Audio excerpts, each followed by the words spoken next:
ನಮಸ್ಕಾರ ವೀಕ್ಷಕರೇ, ಕರ್ನಾಟಕ ಟಿವಿಯ ಪ್ರೈಮ್ ಟೈಮ್ ನ್ಯೂಸ್ಗೆ ಸ್ವಾಗತ. ನಾನು ಯೋಗೇಶ್ ಈಶ್ವರ್. ರಾಜ್ಯಾಧ್ಯಕ್ಷರ ಆಯ್ಕೆ ತಪ್ಪಾಗಿದೆ ಅನ್ಸಿದ್ರೆ ಹೈಕಮಾಂಡ್ ಜೊತೆ ಮಾತನಾಡಿ. ಯತ್ನಾಳ್ಗೆ ಪ್ರಹ್ಲಾದ್ ಜೋಶಿ ಕಿವಿ ಮಾತು. ಲೋಕಸಭೆ ಚುನಾವಣಾ ಅಖಾಡ, ಮಂಡ್ಯದಿಂದ ಸ್ಪರ್ಧಿಸೋಕೆ ದೇವೇಗೌಡರ ಕುಟುಂಬಕ್ಕೆ ಹೆಚ್ಚಿದೆಯಾ ಒತ್ತಡ? ಜೆಡಿಯು ಅಧ್ಯಕ್ಷ ಸ್ಥಾನಕ್ಕೆ ಲಲನ್ ಸಿಂಗ್ ಗುಡ್ ಬೈ. ನಿತೀಶ್ ಕುಮಾರ್ಗೆ ಪಟ್ಟಾಭಿಷೇಕ. ಕಾಟೇರ ಕಿಚ್ಚಿಗೆ ರಾಜ್ಯಾದ್ಯಂತ ಹುಚ್ಚೆದ್ದು ಕುಣಿದ ಅಭಿಮಾನಿಗಳು. ಹೇಗಿದ್ದು ಗೊತ್ತಾ ಮೊದಲ ದಿನದ ರೆಸ್ಪಾನ್ಸ್? 146 ವರ್ಷಗಳಲ್ಲಿ ವಿಶಿಷ್ಟ ದಾಖಲೆಯನ್ನ ಮಾಡಿದ ವಿರಾಟ್ ಕೊಹ್ಲಿ ಸೌತ್ ಆಫ್ರಿಕಾ ವಿರುದ್ಧದ ಟೆಸ್ಟ್ ಸೋತರು. ಈ ದಾಖಲೆ ಅವಿಸ್ಮರಣೀಯ. ಪಕ್ಷದ ವಿರುದ್ಧ ಬಹಿರಂಗ ಹೇಳಿಕೆಗಳನ್ನು ಕೊಡೋದು ಸರಿಯಲ್ಲ. ರಾಜ್ಯಾಧ್ಯಕ್ಷರ ಆಯ್ಕೆ ತಪ್ಪಾಗಿದೆ ಅಂತ ಅನಿಸಿದ್ರೆ ರಾಷ್ಟ್ರೀಯ ಅಧ್ಯಕ್ಷರನ್ನ ಭೇಟಿಯಾಗಿ ಅದನ್ನು ಹೇಳಿಕೆ ಕೊಡುವುದು ಸರಿಯಲ್ಲ ಎಂದು ಶಾಸಕ ಬಸನಗೌಡ ಪಾಟೀಲ್ಗೆ, ಯತ್ನಾಳ್ಗೆ ಕೇಂದ್ರ ಸಚಿವರಾಗಿರುವಂತಹ ಪ್ರಹ್ಲಾದ್ ಜೋಶಿ ಕಿವಿ ಮಾತನ್ನ ಹೇಳಿದ್ದಾರೆ. ದಾವಣಗೆರೆಯಲ್ಲಿ ಮಾತನಾಡಿದ ಅವರು, ಪದಾಧಿಕಾರಿಗಳ ಪಟ್ಟಿಯಲ್ಲಿ ಯಡಿಯೂರಪ್ಪ ಪರ ಇರುವವರಿಗೆ ಮಾತ್ರ ಸ್ಥಾನ ನೀಡಿದ್ದಾರೆ ಎಂಬ ಆರೋಪಕ್ಕೆ ಪ್ರತಿಕ್ರಿಯೆ ನೀಡಿದರು. ಯಾರಿಗಾದ್ರೂ ದೂರದುಮಾನಗಳಿದ್ದರೆ ರಾಜ್ಯಾಧ್ಯಕ್ಷರು ರಾಷ್ಟ್ರೀಯ ಅಧ್ಯಕ್ಷರ ಜೊತೆ ಮಾತುಕತೆ ನಡೆಸಬೇಕು. ಅದನ್ನು ಬಿಟ್ಟು ಪಕ್ಷದ ವಿರುದ್ಧ ಮಾತನಾಡಿದರೆ, ಬಹಿರಂಗ ಹೇಳಿಕೆ ಕೊಡೋದು ಮಾಡಿದರೆ ಒಳ್ಳೆಯದಾಗುವುದಿಲ್ಲ. ಬಹಿರಂಗವಾಗಿ ಹೇಳಿಕೆ ಕೊಡುವವರಿಗೆ ನಾನು ಹೇಳುವುದೇನೆಂದರೆ, ಬಿಜೆಪಿ ಹಿತ ಕಾಯುವವರು ತಮ್ಮ ಬಹಿರಂಗ ಹೇಳಿಕೆಗಳನ್ನು ಕೊಡುವುದನ್ನು ತಕ್ಷಣ ನಿಲ್ಲಿಸಬೇಕು. ಇದು ಸರಿಯಲ್ಲ. ಯುವ ರಾಜ್ಯಾಧ್ಯಕ್ಷರನ್ನು ನೇಮಕ ಮಾಡಲು ರಾಷ್ಟ್ರೀಯ ಅಧ್ಯಕ್ಷರು, ವರಿಷ್ಠರು, ಪ್ರಧಾನಿಯವರು ಕೂತೆ ಆಯ್ಕೆ ಮಾಡ್ತಾರೆ. ಇದು ರಾಷ್ಟ್ರೀಯ ಘಟಕದ ನಿರ್ಣಯ. ಆದರೆ ನಿಮಗೆ ಇಲ್ಲಿ ತಪ್ಪಾಗುತ್ತಿದೆ. ಇದು ಸರಿಯಾಗಬೇಕೆಂದಿದ್ದರೆ ರಾಷ್ಟ್ರೀಯ ಅಧ್ಯಕ್ಷರನ್ನ ಭೇಟಿಯಾಗಿ ಅಥವಾ ರಾಷ್ಟ್ರೀಯ ಪ್ರಮುಖರ ಜೊತೆ ಚರ್ಚೆ ಮಾಡಿ ಕಿವಿ ಮಾತನ್ನು ಹೇಳೋರು. ಎಸ್, ನಿಮ್ಮ ಸಮಸ್ಯೆಗಳಿಗೆ ಇಲ್ಲಿ ಉತ್ತರ ಸಿಗಲ್ಲ ಅನ್ನೋದು ನಮ್ಮ ಮಾತಿನ ಅರ್ಥ ಅಲ್ಲ. ನಿಜಕ್ಕೂ ನಿಮ್ಗೆ ಸಮಸ್ಯೆ ಇರಲಿ, ಎಲ್ಲಿ ಮಾತಾಡಬೇಕೋ ಮಾತಾಡಿ. ಹಾದಿ ಬೀದಿಲಿ ಮಾತಾಡ್ರೆ ಏನು ಪ್ರಯೋಜನ? ಇದು ಪ್ರಹ್ಲಾದ್ ಜೋಶಿ ಅವರ ಪ್ರಶ್ನೆ, ಪ್ರಹ್ಲಾದ್ ಜೋಶಿ ಅವರ ಕಿವಿ ಮಾತು, ಪ್ರಹ್ಲಾದ್ ಜೋಶಿ ಅವರ ಆದೇಶ. ಏನು ಬೇಕಾದ್ರೆ ಅನ್ಕೋಬೋದು ಯತ್ನಾಳ್ ಅವರು. ಪ್ರಹ್ಲಾದ್ ಜೋಶಿ ಅವ್ರಿಗೇನು ಮುಂಚೆ ಕೇಂದ್ರ ಸಚಿವರಾಗಿದ್ದವರು. ವಾಜಪೇಯಿ ಅವರು ಪ್ರಧಾನಿಯಾಗಿದ್ದಾಗ ಯತ್ನಾಳು ಎಲ್ಲರಿಗಿಂತ ಸೀನಿಯರು. ಯಡಿಯೂರಪ್ಪನವರು ಇನ್ನೂ ಅಷ್ಟಾಗಿ ಸದ್ದು ಮಾಡಿರಲಿಲ್ಲ, ಆಗಲೇ ಕೇಂದ್ರದಲ್ಲಿ ಮಂತ್ರಿ ಆಗಿದ್ದವರು ಯತ್ನಾಳ್ ಅವರು. ಹೀಗಾಗಿ ಯತ್ನಾಳ್ ನನಗೂ ಎಲ್ಲ ಗೊತ್ತು ಕಣ್ರಿ ಅನ್ನೋ ಲೆಕ್ಕದಲ್ಲಿ. ಹಾಗೆ ಹೇಳೋ ಕಡೆ ಹೇಳಿ ಅಂತ ಅಲ್ಲೇ ಹೋಗಿ ಹೇಳ್ಬೇಕಂತ ಏನಿಲ್ಲ. ಯತ್ನಾಳ್ ಅವ್ರಿಗೆ ನಾವು ಹೇಳ್ತಾ ಇದ್ದೀವಿ, ನೀವೇನು ರಾಷ್ಟ್ರೀಯ ನಾಯಕರು, ಹೈಕಮಾಂಡು, ಮೋದಿ, ಅಮಿತ್ ಶಾ ಅವ್ರ ಅಪಾಯಿಂಟ್ಮೆಂಟಿಗೆ ಕಾಯೋ ಅವಶ್ಯಕತೆ ಇಲ್ಲ. ಅದೇನು ದಾಖಲೆ ತಗೊಬಂದು ಬಿಡುಗಡೆ ಮಾಡಿ ಡಮಾರ್ ಎಲ್ಲ ಫಿನಿಶ್ ಆಗಿ ಹೋಗುತ್ತೆ. ಅಷ್ಟೇ ತಾನೇ ನಿಮಗೂ ಬೇಕಾಗಿರೋದು. ಹೀಗಾಗಿ ಒಟ್ಟಿನಲ್ಲಿ ಪ್ರಹ್ಲಾದ್ ಜೋಶಿ ಅವರು ಕಿವಿ ಮಾತನ್ನು ಹೇಳಿದ್ದಾರೆ. ಹೆಸರಿನ ಮುಂದಿನ ಸುದ್ದಿ, ಲೋಕಸಭಾ ಚುನಾವಣೆ ಸಮೀಪಿಸುತ್ತಿದ್ದಂತೆ ಮಂಡ್ಯದ ರಾಜಕೀಯ ಚಟುವಟಿಕೆ ಗರಿಗೆದರಿದೆ. ಕಳೆದ ಲೋಕಸಭಾ ಚುನಾವಣೆ ವೇಳೆ ಮಂಡ್ಯ ಇಡೀ ದೇಶವನ್ನು ತಿರುಗಿ ನೋಡುವಂತೆ ಮಾಡಿತ್ತು. ಆ ಚುನಾವಣೆ ಜೆಡಿಎಸ್ ಶಾಸಕಾಂಗ ನಾಯಕ ಪುತ್ರ ನಿಖಿಲ್ ಕುಮಾರಸ್ವಾಮಿ ಪಕ್ಷೇತರ ಅಭ್ಯರ್ಥಿ ಸುಮಲತಾ ವಿರುದ್ಧ ಹೀನಾಯವಾಗಿ ಸೋಲನ್ನು ಕಂಡಿದ್ದರು. ಇದೀಗ ಈ ಸೋಲಿನ ಸೇಡಿಗೆ ಕಾಯುತ್ತಿರುವ ದಳಪತಿಗಳು ಈ ಬಾರಿ ಚುನಾವಣೆಗೆ HDK ಅಥವಾ ನಿಖಿಲ್ರನ್ನೇ ಕಣಕ್ಕಿಳಿಸಲು ಪ್ಲಾನ್ ಮಾಡಿದ್ದಾರೆ. ಈ ಮೂಲಕ ಕಾಂಗ್ರೆಸ್ಗೆ ಟಕ್ಕರ್ ಕೊಡಲು ಮುಂದಾಗಿದ್ದಾರೆ ಎನ್ನಲಾಗ್ತಾ ಇದೆ. ಅಂದಹಾಗೆ ಕಳೆದ ಬಾರಿಯ ಲೋಕಸಭಾ ಚುನಾವಣೆಯಲ್ಲಿ ಮಂಡ್ಯದಲ್ಲಿ ಸುಮಲತಾಗೆ ಪರೋಕ್ಷವಾಗಿ ಕಾಂಗ್ರೆಸ್ ಕೂಡ ಬೆಂಬಲ ಕೊಟ್ಟಿತ್ತು. ಅಲ್ಲದೆ ವಿಧಾನಸಭಾ ಚುನಾವಣೆಯಲ್ಲಿ JDS ಹೀನಾಯ ಸೋಲು ಕಂಡಿತ್ತು. ಹೀಗಾಗಿ ಈ ಬಾರಿ ದೇವೇಗೌಡರ ಕುಟುಂಬಸ್ಥರನ್ನೇ ಕಣಕ್ಕಿಳಿಸಿ ಗೆಲ್ಲಿಸುವ ಮೂಲಕ ಕಾಂಗ್ರೆಸ್ಗೆ ಟಕ್ಕರ್ ಕೊಡಲು ಮಂಡ್ಯದ JDS ಹಾಗೂ ಬಿಜೆಪಿ ನಾಯಕರು ಮಾಸ್ಟರ್ ಪ್ಲಾನ್ ಮಾಡ್ತಿದ್ದಾರೆ. ಲೋಕಸಭಾ ಚುನಾವಣೆ ಹಿನ್ನೆಲೆಯಲ್ಲಿ ಬಿಜೆಪಿ ಹಾಗೂ JDS ಮೈತ್ರಿ ಆಗಿದೆ. ಮಂಡ್ಯದಲ್ಲಿ JDS ಸಾಕಷ್ಟು ಬಲಿಷ್ಠವಾಗಿದೆ. JDSಗೆ ಬಿಜೆಪಿ ಮಂಡ್ಯ ಕ್ಷೇತ್ರ ಬಿಟ್ಟು ಕೊಡುವ ಸಾಧ್ಯತೆ ಇದೆ. ಹೀಗಾಗಿ ನಿಖಿಲ್ ಅಥವಾ ಕುಮಾರಸ್ವಾಮಿ ಅವರನ್ನೇ ಕಣಕ್ಕಿಳಿಸಬೇಕು ಅನ್ನೋ ಲೆಕ್ಕಾಚಾರಗಳು ನಡೀತಾ ಇವೆ. ಈ ಮಧ್ಯೆ ಮಂಡ್ಯ ಬಿಜೆಪಿ ನಾಯಕರು ಕುಮಾರಸ್ವಾಮಿ ಅವರನ್ನು ಭೇಟಿಯಾಗಿ ಜಿಲ್ಲೆಯ ರಾಜಕೀಯ ಬಗ್ಗೆ ಹಾಗೂ ಚರ್ಚೆ ನಡೆಸಿದ್ದಾರೆ. ಜಿಲ್ಲೆಯ JDS ನಾಯಕರ ನಡುವೆ ಭಿನ್ನಾಭಿಪ್ರಾಯವಿದೆ. ಒಬ್ಬರನ್ನು ಕಂಡ್ರೆ ಒಬ್ರಿಗೆ ಆಗ್ತಾ ಇಲ್ಲ. ಅದು ಸಮಸ್ಯೆಗಳನ್ನ ಹೇಳ್ಕೊಂಡ್ರೆ ಒಟ್ಟಿನಲ್ಲಿ ಮುಳ್ಳಿನಲ್ಲೇ ತೆಗಿಬೇಕು, ಗೆಲುವನ್ನು ಸೋತಲ್ಲಿಂದಲೇ ತಗೋಬೇಕು. ಇದು ಹೊಸ ಲೆಕ್ಕಾಚಾರ, ಹಳೆ ಗಾದೆ ಮಾತು. ಇದೀಗ ನಿಖಿಲ್ ಕುಮಾರಸ್ವಾಮಿ ಅವರು ಅಥವಾ JDS ಎಲ್ಲಿ ಸೋತಿದ್ದು ಅಲ್ಲಿಂದನೇ ಗೆಲುವನ್ನು ದಾಖಲಿಸಬೇಕು. ಸುಮಲತಾ ಅವರಿಗೆ ಅವಕಾಶ ಸಿಗುತ್ತೋ, ಸುಮಲತಾ ಅವರು ಮಂಡ್ಯ ಗೌಡ್ತಿಯಾಗಿ ಅಲ್ಲೇ ಸ್ಪರ್ಧಿಸ್ತಾರೋ, ಅಥವಾ ಕಾಂಗ್ರೆಸ್ ಕಡೆಗೆ ಬರ್ತಾರೋ, ಅಥವಾ BJP ಮಾತನ್ನು ಕೇಳ್ಕೊಂಡು ಬೆಂಗಳೂರು ಕಡೆಗೆ ಹೆಜ್ಜೆ ಹಾಕ್ತಾರೋ, ಅಥವಾ ಇಲ್ಲ ನಂಗೆ ರಾಜಕೀಯ ಮಂಡ್ಯ ಮುಖ್ಯ ಅಂತ ಅಲ್ಲೇ ಉಳ್ಕೋತಾರೋ, ಎಲ್ಲವೂ ಕೂಡ ಸುಮಲತಾ ಅವರ ಮೇಲೆ ನಿರ್ಧಾರ ಆಗುತ್ತೆ. 2019 ಚುನಾವಣೆ ಸಂದರ್ಭದಲ್ಲಿ ಸುಮಲತಾ ಅವರು ಮಾಡಿದಂಥ ಪ್ರತಿಯೊಂದು ಭಾಷಣಗಳು ಕೂಡ ಮತದಾರರಿಗೆ ನೆನಪಿದೆ. ಬೆಂಗಳೂರಿಗೆ ಬಂದುಬಿಟ್ರೆ ಬರೀ ಅಧಿಕಾರಕ್ಕಾಗಿ ಬಂದರು, ಕಾಂಗ್ರೆಸ್ಗೆ ಹೋಗ್ಬಿಟ್ರೆ ಗೆದ್ದರು ಏನು ಪ್ರಯೋಜನ ಅಂತ. BJP ಟಿಕೆಟ್ ಸಿಕ್ಕಲಿಲ್ಲ ಅಂದರೆ ಏನು ಮಾಡಬೇಕು? ಈ ಸುಮಲತಾ ಅವರಿಗೆ ಇವೆಲ್ಲ ಲೆಕ್ಕಾಚಾರದ ನಡುವೆ ಮಂಡ್ಯದಿಂದ ಸ್ಪರ್ಧಿಸಬೇಕು ಅಥವಾ ರಾಜಕೀಯದಿಂದ ಹಿಂದೆ ಸರಿಬೇಕು, ಪಕ್ಷೇತರವಾಗಿ ಮಂಡ್ಯದಿಂದ ಸ್ಪರ್ಧಿಸ್ತಾರ, ತುಂಬ ಲೆಕ್ಕಾಚಾರಗಳಿದೆ. ಇದು ಒಂದು ಕಡೆ ಸುಮಲತಾ ಅವ್ರಿಗೆ. ಆದರೆ ಇನ್ನೊಂದು ಕಡೆ ಕುಮಾರಸ್ವಾಮಿ ಅವ್ರ ಕುಟುಂಬಕ್ಕೆ, ಅಂದರೆ ದೇವೇಗೌಡರ ಕುಟುಂಬಕ್ಕೆ ಎಲ್ಲಿ ಸೋತರೋ ಅಲ್ಲಿಂದಲೇ ಗೆಲುವನ್ನು ದಾಖಲಿಸಬೇಕು ಅನ್ನೋ ಲೆಕ್ಕಾಚಾರ. ಈ ಬಗ್ಗೆ ಕೂಡ ಅವರು ಮಂಡ್ಯದಿಂದಲೇ ಸ್ಪರ್ಧಿಸಬೇಕು ಅಂತ ಸಾಕಷ್ಟು ಒತ್ತಡಗಳು ಕೇಳಿ ಬರ್ತಾ ಇದೆ. ಇನ್ನು ಮುಂದಿನ ಸುದ್ದಿ, ಅತಿಥಿ ಉಪನ್ಯಾಸಕರ ವೇತನ ಹೆಚ್ಚಿಸಿದ ಸರ್ಕಾರ ಆರೋಗ್ಯ ವಿಮೆ ಸೇರಿದಂತೆ ಮಹತ್ವದ ಘೋಷಣೆಯನ್ನು ಮಾಡಿದೆ. ವೇತನ ಹೆಚ್ಚಳ ಸೇರಿದಂತೆ ಹಲವು ಬೇಡಿಕೆಗಳನ್ನು ಈಡೇರಿಸುವಂತೆ ಆಗ್ರಹಿಸಿ ಹಲವು ದಿನಗಳಿಂದ ಪ್ರತಿಭಟನೆ ನಡೆಸುತ್ತಿರುವ ಅತಿಥಿ ಉಪನ್ಯಾಸಕರ ಮನವಿಯನ್ನು ರಾಜ್ಯ ಸರ್ಕಾರ ಪುರಸ್ಕರಿಸಿದೆ.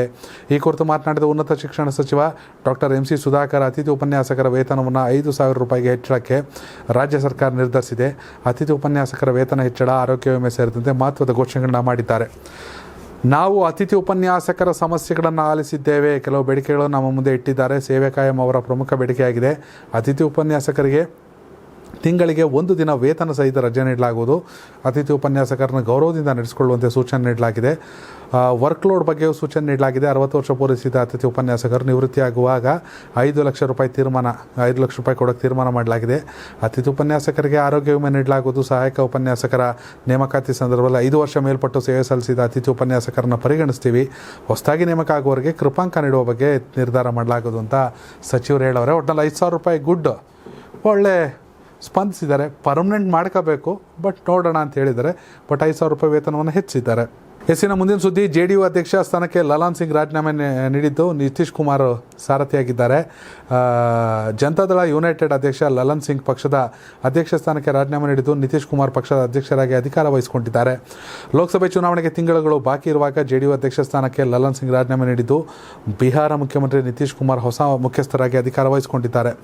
ಪಕ್ಷದ ರಾಷ್ಟ್ರೀಯ ಕಾರ್ಯಕಾರಿಣಿ ಸಭೆಯಲ್ಲಿ ಬಿಹಾರ ಮುಖ್ಯಮಂತ್ರಿ ನಿತೀಶ್ ಕುಮಾರ್ ಅವರನ್ನು JDU ಅಧ್ಯಕ್ಷರನ್ನಾಗಿ ಆಯ್ಕೆ ಮಾಡಲಾಗಿದೆ ಎಂದು ಪಕ್ಷದ ಹಿರಿಯ ನಾಯಕ KC ತ್ಯಾಗಿ ತಿಳಿಸಿದ್ದಾರೆ. ಪಕ್ಷದ ವಲಯಗಳಲ್ಲಿನ ಊಹಾಪೋಹಗಳ ಪ್ರಕಾರ ಲಲನ್ ಸಿಂಗ್ ಅವರು JDUನ ಮಿತ್ರ ಪಕ್ಷವಾದ RJDಗೆ ನಿಕಟವಾಗಿರುವ ಕಾರಣ ನವದೆಹಲಿಯಲ್ಲಿ ನಿತೀಶ್ ಮತ್ತು ಇತರ ನಾಯಕರನ್ನು ಸ್ವಾಗತಿಸುವ ಪೋಸ್ಟರ್ಗಳಲ್ಲಿ ಲಲನ್ ಸಿಂಗ್ ಮತ್ತು ಅವರ ಹೆಸರು ಮತ್ತು ಭಾವಚಿತ್ರ ಕಾಣೆಯಾಗಿತ್ತು. ಆದಾಗ್ಯೂ ಅವುಗಳನ್ನು ನಂತರ ಅದರಲ್ಲಿ ಅವರ ಫೋಟೋದಿಂದ ಬದಲಾಯಿಸಲಾಯಿತು. ಮಾಹಿತಿ ಪ್ರಕಾರ ಲೋಕಸಭಾ ಚುನಾವಣೆಗೆ ಸ್ಪರ್ಧಿಸುವ ಹಿನ್ನೆಲೆ ರಾಜೀನಾಮೆ ಕಾರಣ ಎನ್ನಲಾಗಿದೆ. ಅಧ್ಯಕ್ಷರಾಗಿ ಲಲನ್ ಸಿಂಗ್ ಅವರ 2 ವರ್ಷಗಳ ಅವಧಿ ಪೂರ್ಣಗೊಂಡಿದೆ. ಇದೀಗ ರಾಷ್ಟ್ರೀಯ ಕಾರ್ಯಕಾರಿಣಿ ಸಭೆಯ ನಂತರ ಪಕ್ಷದ ರಾಷ್ಟ್ರೀಯ ಕೌನ್ಸಿಲ್ ಸಭೆಯಲ್ಲಿ ನಿರ್ಧಾರವನ್ನು ಅನುಮೋದಿಸಲಾಗಲಿದೆ. ಇನ್ನು ಮುಂದಿನ ಸುದ್ದಿ, ಲೋಕಸಭಾ ಚುನಾವಣೆಗೆ ಮೋದಿ ಕಿ ಗ್ಯಾರಂಟಿ ಸಾಂಗ್ ರಿಲೀಸ್ ಮಾಡಿದ ಬಿಜೆಪಿ ಇಷ್ಟು ದಿನಗಳ ಕಾಲ ಕರ್ನಾಟಕ ಕಾಂಗ್ರೆಸ್ನ ಗ್ಯಾರಂಟಿ ಬಗ್ಗೆ ಸದ್ದು ಜೋರಾಗಿತ್ತು. ಇದೀಗ ಮೋದಿ ಕಿ ಗ್ಯಾರಂಟಿಯನ್ನು ಧ್ವನಿ ಮೇಳೈಸುತ್ತಿದೆ. 2024 ಲೋಕಸಭಾ ಚುನಾವಣೆಯನ್ನು ಗೆದ್ದು ಮತ್ತೆ ಅಧಿಕಾರ ಚುಕ್ಕಾಣಿಯಲ್ಲಿ ಇರಬೇಕೆಂದು ಪ್ರಯತ್ನಿಸುತ್ತಿರುವ ಬಿಜೆಪಿ ವಿಡಿಯೋವೊಂದನ್ನು ಬಿಡುಗಡೆ ಮಾಡಿದೆ. ಸೋಷಿಯಲ್ ಮೀಡಿಯಾ ಖಾತೆಗಳಲ್ಲಿ ಆ ವಿಡಿಯೋ ಹಂಚಿಕೊಂಡು ಇದು ಮೋದಿ ಕಿ ಗ್ಯಾರಂಟಿ, ಈ ಗ್ಯಾರಂಟಿ ಈಡೇರುವುದು ಗ್ಯಾರಂಟಿ ಎಂದು ಬಿಜೆಪಿ ಹೇಳಿದೆ. ಸತತ 3ನೇ ಬಾರಿಗೆ ಅಧಿಕಾರಕ್ಕೆ ಇರಾದೆಯಲ್ಲಿರುವ ಬಿಜೆಪಿ 3 ನಿಮಿಷ 5 ಸೆಕೆಂಡ್ ಇರುವ ಹಾಡನ್ನು ಬಿಡುಗಡೆ ಮಾಡಿದೆ.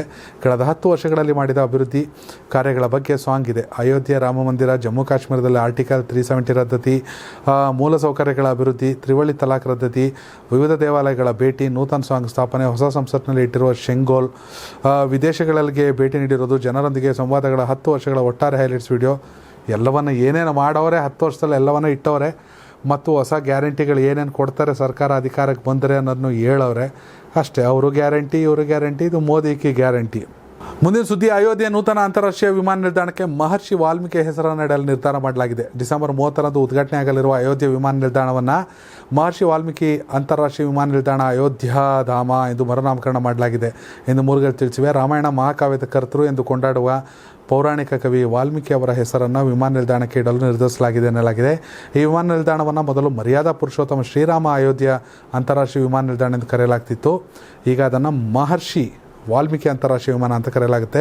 ಶನಿವಾರ ಡಿಸೆಂಬರ್ 30ರಂದು ಹೊಸದಾಗಿ ನಿರ್ಮಿಸಲಾದ ವಿಮಾನ ನಿಲ್ದಾಣವನ್ನು ಪ್ರಧಾನಿ ನರೇಂದ್ರ ಮೋದಿ ಅವರು ಉದ್ಘಾಟಿಸ್ತಾರೆ. ಮಹಾಮಸ್ತಕಾಭಿಷೇಕ ಸಮಾರಂಭ ಜನವರಿ 22ರಂದು ನಡೆಯುತ್ತೆ. ಉದ್ಘಾಟನೆ ದಿನದಂದು ಇಂಡಿಗೋ ಮತ್ತು ಏರ್ ಇಂಡಿಯಾ ಎಕ್ಸ್ಪ್ರೆಸ್ನಿಂದ ಮೊದಲ ವಿಮಾನಗಳು ಕಾರ್ಯನಿರ್ವಹಿಸಲಿವೆ ಅಂತ ವಿಷಯ ಬಂದಿದೆ. ಮುಂದಿನ ಸುದ್ದಿ, ದರ್ಶನ್, ಆರಾಧನಾ, ಜಗಪತಿ ಬಾಬು, ಅವಿನಾಶ್, ಶ್ರುತಿ, ಕುಮಾರ್ ಗೋವಿಂದ್, ವೈಜನಾಥ್ ಬಿರಾದಾರ್, ಮಾಸ್ಟರ್ ರೋಹಿತ್ ಮತ್ತಿತರರು ಕಾಟೇರ ಸಿನಿಮಾದ ಒಟ್ಟು ಸಂದೇಶ ರಾಷ್ಟ್ರಕವಿ ಕುವೆಂಪು ಅವರ ಆಶಯಗಳಿಗೆ ಹತ್ತಿರವಾಗಿದೆ. ಭೂ ಸುಧಾರಣಾ ಕಾಯ್ದೆಯನ್ನು ಎಳೆಯಾಗಿಟ್ಟುಕೊಂಡು ದಬ್ಬಾಳಿಕೆ, ಜಾತಿ ವ್ಯವಸ್ಥೆ, ಅಸ್ಪೃಶ್ಯತೆ ವಿರುದ್ಧ ಹೆಣೆದ ಕಾಟೇರ ಚಿತ್ರದ ಕತೆ ಮನಸ್ಸಿಗೆ ಹತ್ತಿರವಾಗ್ತಿದೆ, ಇಷ್ಟವಾಗುತ್ತೆ. ಆದರೆ ಚಿತ್ರಕಥೆ ಮಾಸ್ ಎಂಬ ಮಾನದಂಡಕ್ಕೆ ಕಟ್ಟು ಬಿದ್ದಾಗ ಒಂದು ಹಂತದಲ್ಲಿ ಹೊಡೆದಾಟ ಸಾಕೆನ್ಸ್ಬಿಡುತ್ತೆ ಅಂತ ಕೆಲವರು ಹೇಳ್ತವ್ರೆ. ಬಟ್ ಕಾಟೇರ 1970-80ರಲ್ಲಿ ನಡೆಯುವ ಕತೆ ಹೊತ್ತಿರುವ ಕಾಟೇರ ರಿವರ್ಸ್ ಸ್ಕ್ರೀನ್ ಪ್ಲೇನಲ್ಲಿ ಸಾಗುತ್ತೆ. ಹೊಸ ಲುಕ್ನಲ್ಲಿ ದರ್ಶನ್ ತೆರೆ ಪ್ರವೇಶಿಸುತ್ತಾರೆ. ಇದು ಸಿನಿಮಾಗೆ ಭದ್ರ ಅಡಿಪಾಯ ಹಾಕುತ್ತೆ. ಭೀಮನಹಳ್ಳಿ ಹಾಗೂ ಮಲ್ಲನಕೆರೆ ಎಂಬ 2 ಊರುಗಳು ಭೀಮನಹಳ್ಳಿಯ ಕುಲುಮೆ ಇಟ್ಟಿರುವ ಕಾಟೇರ ಕಟ್ಟುಮಸ್ತಾದ ಯುವಕ ಅಕ್ಕನ ಮೆಚ್ಚಿನ ತಮ್ಮ ಶಾನುಭೋಗರ ಮಗಳು ಪ್ರಭಾವತಿಗೆ ಅವನೆಂದರೆ ಇಷ್ಟ.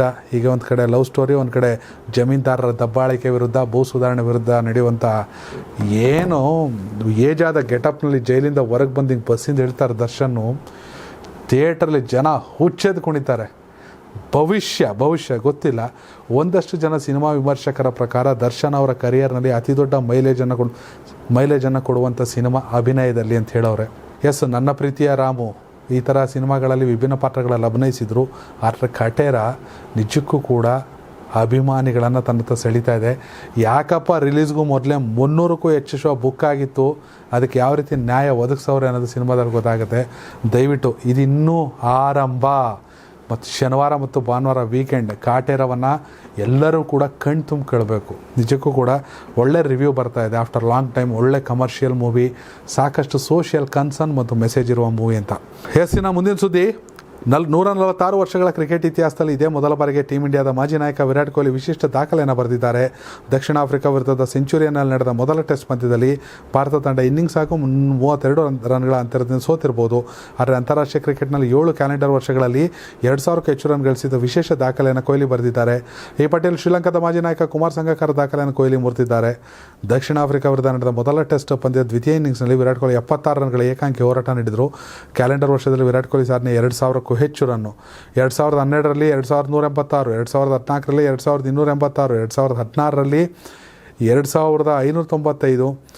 2016ರಲ್ಲಿ 2595, 2017ರಲ್ಲಿ 2818, 2018ರಲ್ಲಿ 2735 ರನ್, 2019ನೇ ಇಸ್ವಿಲಿ 2455 ರನ್, ಇದೀಗ 2023ರಲ್ಲಿ 2048 ರನ್. ಅಂದರೆ 7 ವರ್ಷಗಳು 2000ಕ್ಕೂ ಅಧಿಕ ರನ್ ಕ್ಯಾಲೆಂಡರ್ ಇಯರ್ನಲ್ಲಿ ಅತಿ ದೊಡ್ಡ ಸಾಧನೆ 146 ವರ್ಷಗಳ ಕ್ರಿಕೆಟ್ ಇತಿಹಾಸದಲ್ಲಿ ಇದೆಲ್ಲ ಮೊದಲ ಬಾರಿಗೆ ಅಂತ. ಮ್ಯಾಚ್ ಸೋತರು ಏನು ಮಾಡೋಂಗಿಲ್ಲ. ವಿರಾಟ್ ಕೊಹ್ಲಿ ಇದೇ ಫಾರ್ಮು RCBಲಿ ಮುಂದುವರಿಲಿ ಅಂತ ಆಶಿಸೋಣ. ವೀಕ್ಷಕರೇ ಇದೇ ಇವತ್ತಿನ ಪ್ರೈಮ್ ಟೈಮ್ ನ್ಯೂಸ್. ಧನ್ಯವಾದಗಳು. ಕರ್ನಾಟಕ ಟಿವಿ, ಕನ್ನಡಿಗರ ಧ್ವನಿ. ಈ ಭೂಮಿ ಮೇಲೆ ತಾನಷ್ಟೇ ಉದ್ಧಾರ ಆದ್ರೆ ಸಾಕು, ಬೇರೆಯವ್ರನ್ನ ಬೆಳೆಸೋ ಉಸಾಬರಿ ನಮ್ಗ್ಯಾಕೆ ಅನ್ನೋರ್ ಸಂಖ್ಯೆನೇ ಜಾಸ್ತಿ. ಆದ್ರೆ ಕೆಲವರು ಮಾತ್ರ ತಾನು ಬೆಳೆಯೋದ್ರ ಜೊತೆಗೆ ತನ್ನವರನ್ನು ಕೂಡ ಬೆಳೆಸ್ತಾರೆ. ತಮಗಿಂತ ಎತ್ತರಕ್ಕೆ ಬೆಳೆಯೋಕೆ ಬೆಳಕಾಗ್ತಾರೆ. ಸಾಧಿಸುವ ಗುರಿ ಇದ್ದವ್ರಿಗೆ ದಾರಿದೀಪ ಆಗ್ತಾರೆ. ಇದೀಗ ನಾನು ಇತರರ ಭವಿಷ್ಯಕ್ಕೆ ಬೆಳಕಾಗುವವರ ಸಂದರ್ಶನ ಮಾಡಲು ಹೊರಟಿದ್ದಾನೆ. ಮಿಸ್ ಮಾಡದೆ ನೋಡಿ ಕರ್ನಾಟಕ ಟಿವಿ, ದಾರಿದೀಪ.